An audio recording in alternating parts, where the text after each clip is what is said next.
9세기 칼리프 알-마문이 대피라미드의 커다란 통로를 뚫은 이후에도 수세기 동안 대피라미드는 이슬람 왕국의 수탈을 견뎌내야 했습니다. 1303년 크레타 대지진으로 지중해 전역은 큰 피해를 입었고 당시까지 존재했던 파로스의 알렉산드리아 등대는 완전히 폐허가 되었습니다. 지진의 충격은 기자의 피라미드에까지 미쳐 외장석 일부가 무너졌고 깨진 유리창의 법칙처럼 이때부터 본격적으로 피라미드는 망가지기 시작합니다. 아랍 역사가 아부드 알-라티프의 글에 따르면 술탄 살라딘 때 작은 피라미드들은 뿌리째 뽑혀 댐을 건설하거나 성곽, 사원을 짓는 데 쓰였다고 합니다. 1356년 술탄 하산은 대피라미드 외장석을 뽑아다가 오늘날의 술탄 하산 모스크를 짓는 데 사용했습니다. 대피라미드 일부로 사원이 만들어졌다고 하니 뭔가 아련한 아름다움을 간직한 듯 느껴지며 외장석이 그대로 남아있었으면 좋았을 텐데 하는 안타까움이 있습니다. 17세기까지 이집트는 오스만 제국의 영역으로 유럽 일반 대중에게는 잘 알려지지 않은 접근이 어려운 외딴 지역이었습니다. 간혹 소수의 과학자, 역사학자들만이 카이로를 여행하며 글을 남겼는데 이 중 최초로 피라미드를 과학적으로 조사하고 계측을 시도한 사람이 있었으니 영국의 천문학자 존 그리브스입니다. 1638년 그는 피라미도 그래피아라는 책을 출간해 대중의 관심을 받았으며 이 책에서 처음으로 왕방 남쪽과 북쪽의 작은 환기구멍, 샤프트의 존재가 언급되었습니다. 또한 그는 꼼꼼한 조사로 다른 사람들이 놓친 새로운 발견을 하였는데 그것은 바로 웰 샤프트, 해석하면 우물통로의 존재입니다. 좁은 상승 통로를 몸을 구부린 채 끝까지 오르다 보면 눈앞에 넓은 공간이 펼쳐집니다. 정면에는 여왕의 방으로 향하는 평행한 통로가, 위로는 대회랑으로 올라가는 레일 모양 경사면이 보입니다. 존 그레이브스는 여왕의 방과 대회랑 갈림길 우측벽에서 돌블럭이 뭔가 어색함을 깨닫고 이를 제거하자 1m 크기의 깊이를 짐작하기 힘든 구멍을 발견합니다. 그는 이 암흑의 좁다란 낭떠러지 통로를 밧줄을 이용해 18m까지 내려갔는데 우물처럼 수직으로 깊게 뻗어 있었고 너무나 어두워 더 진입할 수 없었다고 합니다. 이곳은 웰 샤프트, 우물통로라고 명명되었고 현재는 추락의 위험 때문에 철망으로 막혀 있습니다. 1817년 이탈리아의 초창기 고고학자 지오반니 카비글리아는 두 번째로 이 우물통로를 탐험하게 되는데 11m 아래에서 화강암석이 가로막고 있음을 확인하고 제거했으며 15m 아래에서 자연안반층의 작은 동굴 그로토를 발견합니다. 조술가 피터 톰킨스는 카비글리아가 11m 깊이에서 통로를 막고 있던 화강암을 제거했다는 것으로 보아 존 그리브스가 18m까지 내려갔다는 것은 과장으로 보인다고 지적합니다. 그로토를 기준으로 우물통로는 지상, 지하로 구별되며 총 길이는 58m에 이릅니다. 좁고 길쭉한 우물통로의 표면은 거칠고 조잡하며 중간중간 자갈과 흙, 돌로 막혀 있었습니다.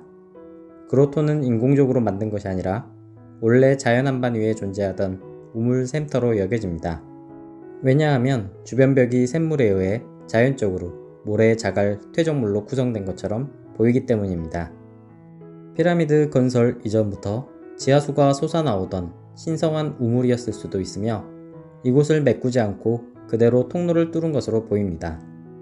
피라미드는 언덕처럼 솟아있는 12m 석회 한반을 평평하게 깎지 않고 그대로 그 위에 돌을 쌓아 올리는 방식을 사용했습니다. 이렇게 자연 안반 언덕을 그대로 두면 대각성 측량 시 시야를 가리게 되어 건축학적으로 건설 난이도가 매우 높다고 합니다.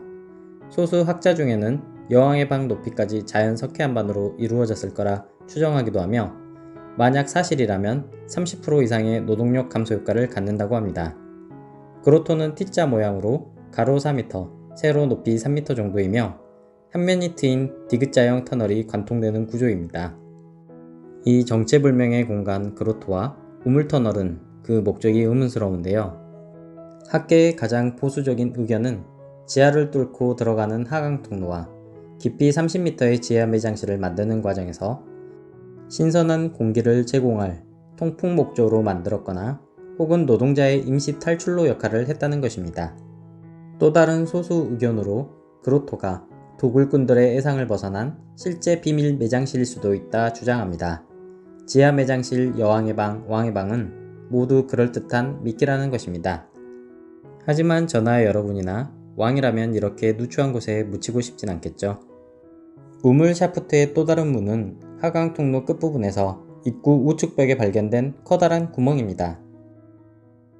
조금 더 내려가면 지하 매장실이 나오는데 지하 30m 깊이 매장실은 거칠고 울퉁불퉁한 벽면으로 매우 황량하며 그 구조가 독특합니다.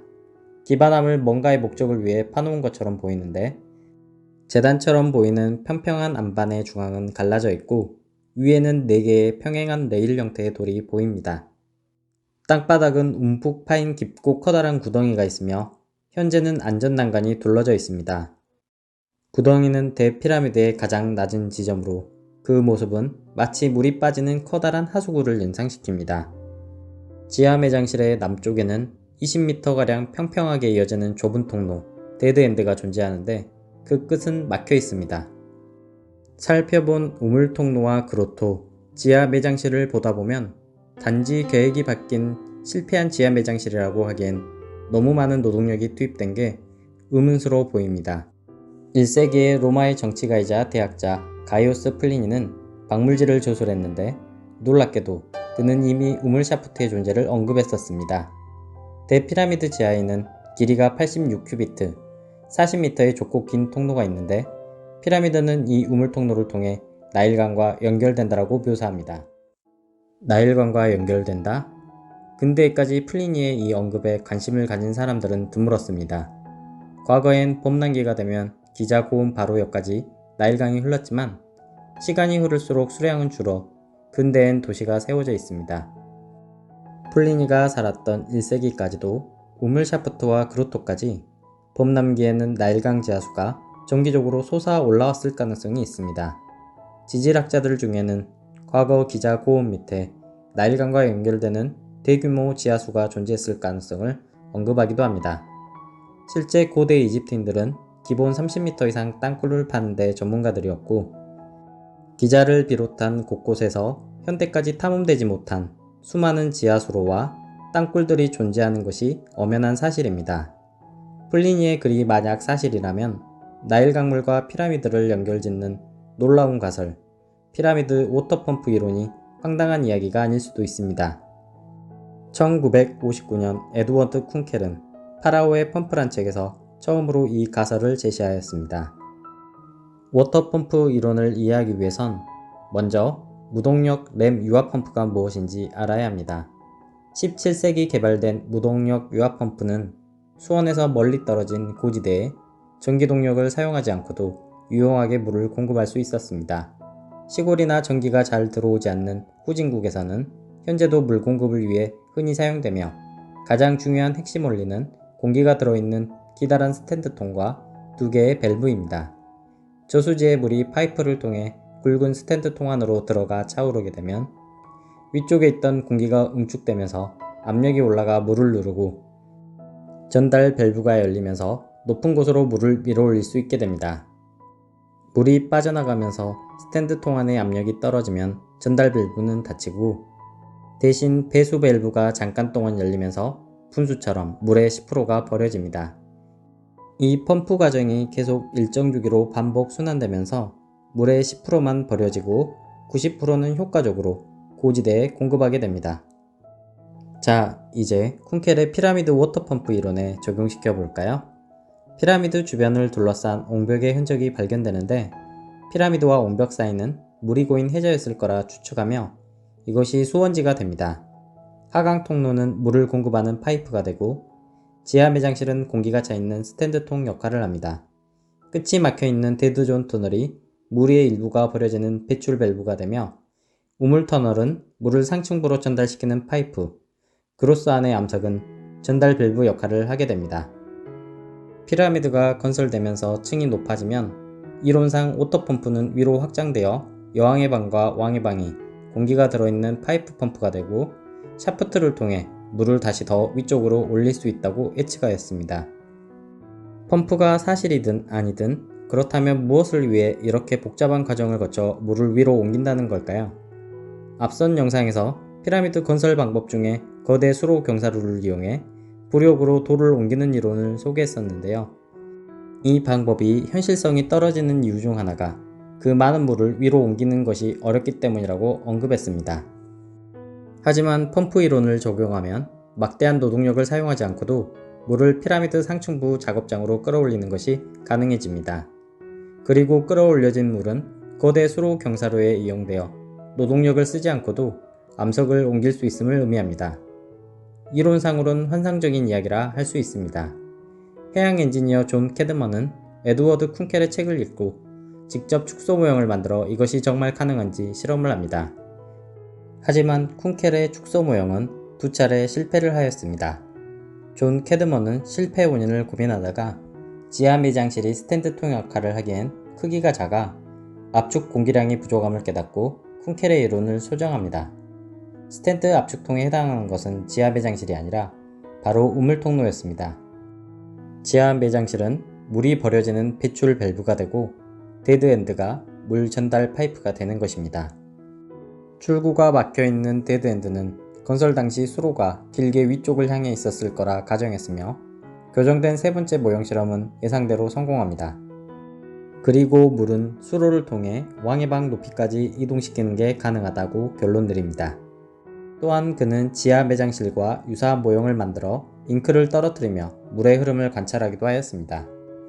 제가 유체 역학은 문외한이라 이해에 한계가 있으나 대충 화살표 방향으로 회오리 치는 제트기류와 같은 물의 흐름이 나타난다는 뜻인 것 같습니다. 실험을 통해 물의 펌핑과 회오리의 흐름이 강력한 박동에 쿵쿵거리는 소리를 만들어내는 것을 확인하고 피라미드 음파 발생기 이론으로 발전시켰습니다.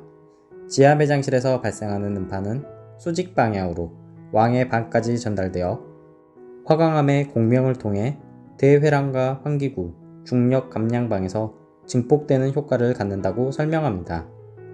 비슷한 주장으로 사운드 엔지니어 톰 딘리에 따르면 왕의 방 벽면과 화강암 석가는 공기 순환 중에 특정 주파수 220Hz, 440Hz에서 공명하도록 설계되었다고 주장합니다.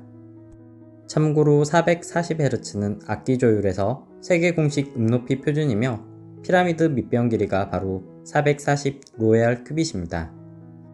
그런데 이러한 음파가 무슨 의미를 갖는 걸까? 라는 의문점이 생기는데요. 그들은 이에 대한 답으로 피라미드에서 생성되는 낮은 주파수의 음파가 나일강 일대 농지의 식물 성장을 촉진시키는 효과를 갖는다고 주장합니다. 결론적으로 피라미드는 건조한 땅에 효율적으로 물을 공급하는 무동력의 거대 펌프이자 식물과 농작물의 생장 촉진기계 역할을 했다는 것입니다. 고대 이집트인들은 무동력 펌프를 이용해 현대의 상하수도처럼 효과적으로 농지와 가정에 물을 공급했던 것은 아니었을까요? 과연 그런 기술이 있었을까 의심이 들면서도 피라미드도 만들어내는 기술력인데 불가능할 것도 없지 않아 하는 생각도 듭니다. 여러분의 생각은 어떠신가요? 감사합니다.